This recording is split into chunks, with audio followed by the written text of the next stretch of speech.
Panašu, kad robotukas pasirinko kryptį pjauti sklypą va šitaip, jau matosi važinėjimo kryptis.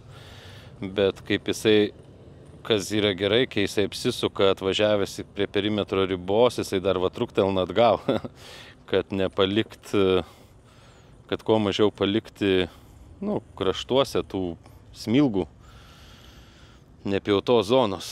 Tai Stiga tokio funkcionalumo neturi, jis apsisukęs dar atgal pavažiuoja šiek tiek. Greitis matau, kad jau bus didesnis negu Stigos, bet čia nieko nuostabaus, 30 arų dydžio plotui robotas skirtas, tai turbūt jisai ir turi judėti greičiau. Tai va, ir štai kai apsisuka, visada dar truktels ir atgal. Truktels dar ir atgal, štai. Gerai, fainai.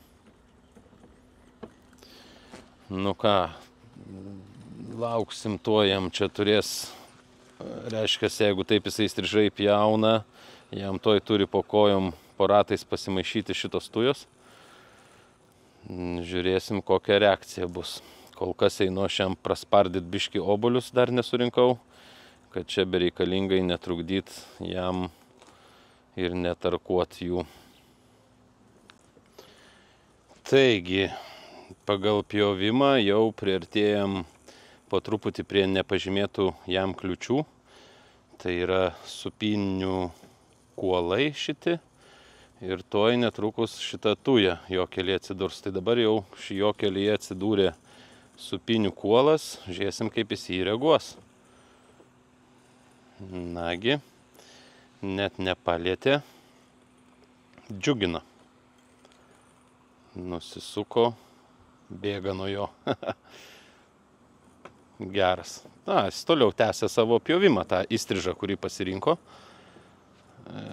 Negaišo laiko jo apvažiuodamas ir keliauja toliau. Tai džiugina.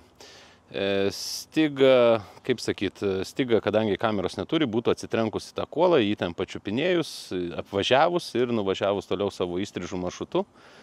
O baigus pjovimo ciklą, jinai sakytų, kad aptikta kliūtis ir ją pasiūlytų įsirašyti žemėlapį. Įdomu, ar tas kliūtis kiekvieną kartą vis naujai aptikinės, ar pasiūlys įrašyti žemėlapį, bet kad jam įrašyti žemėlapį, kaip matau, net nėra būtina. Štai tu jos lapus lygtais irgi jų išvengia, kuolą apvažiuoja, pravažiuoja savo toliau maršrutų įstrižai. Kol kas atrodo, dirba puikiai. Kamera veikia, reiškias.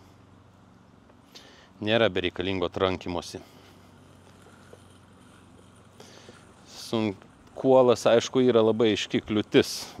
Tuja su šitom šakom, kurios tokios neaiškios tekstūros ir panašiai.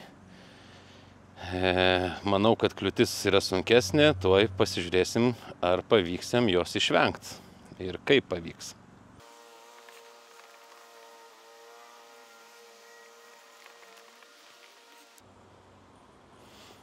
Susipažįstame su tuja.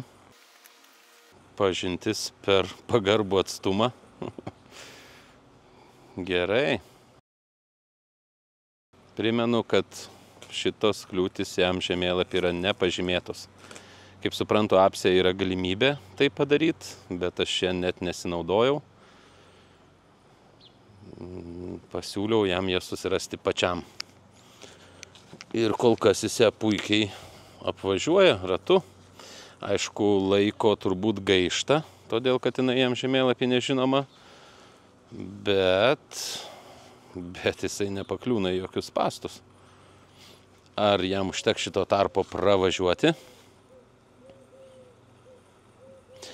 Kaip matot, kad ten žolė užžėlus aukšta, nes Stigai šitas abidvi tujas pažymėjęs kaip vieną kliūtį, nes per mažas tarpas dėl GPS netikslumo jis gali įsipainioti, bet matau, ir šitas nevažiavo per vidurį.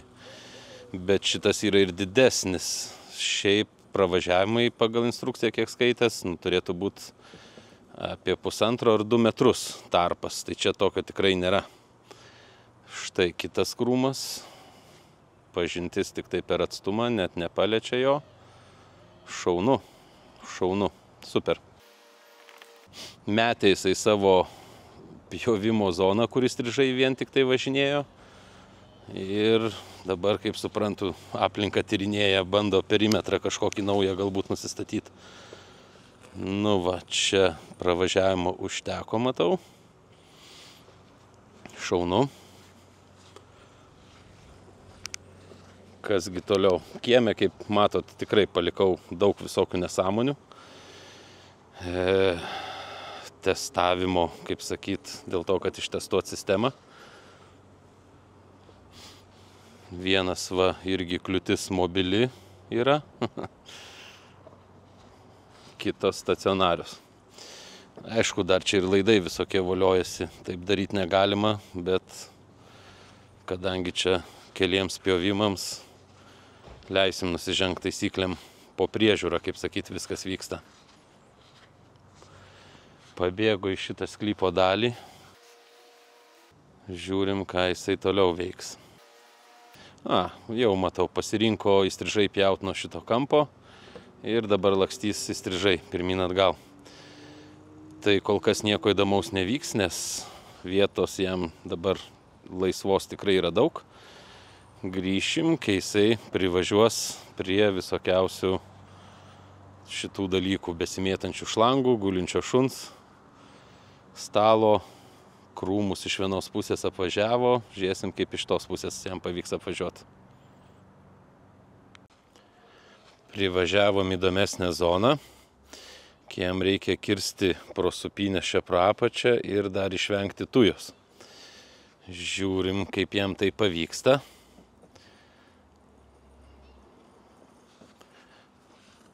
Tuja pagauna, atsitraukia nuo jos. Kuolas atsargiai slenka, rado pravažiavimą, nepralėkė kiaurai. Va, nes anas kuolas pamaišė.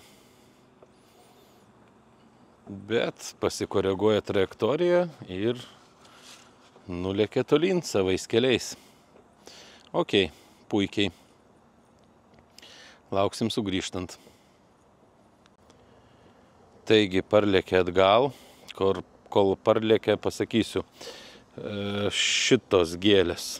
Kažkaip jis tos lapus čiupinėja, kamera kažkaip jų nefiksuoja. Kuola vat supynių, kuo puikiausiai. Tujos irgi kuo puikiausiai, bet šitus lapus jisai čiupinėja, pastebėjau. Gal jam forma kažkokia net pažįstama, po tują nepalenda. Labai gerai, koreguojasi maršrutą, kabina švelniai šaką, bet čia su viršum, ne su priekiu. Ir pralėkė, žiūrėsim, kaip sugrįš. Kol kas šiaip tikrai nepažymėtų kliučių pakankamai tikrai kokybiškai išvengia. Tikrai. Va čia yra ir privalumas. Nagi. Viskas saugiai. Nu, kas virš kameros, biškį irgi išsigando. Tikrai atsargiai ir tikrai pilnai išvengė kliūties, galiu pasakyti. Viskas super. Ir pasileidžia į savo maršrutą.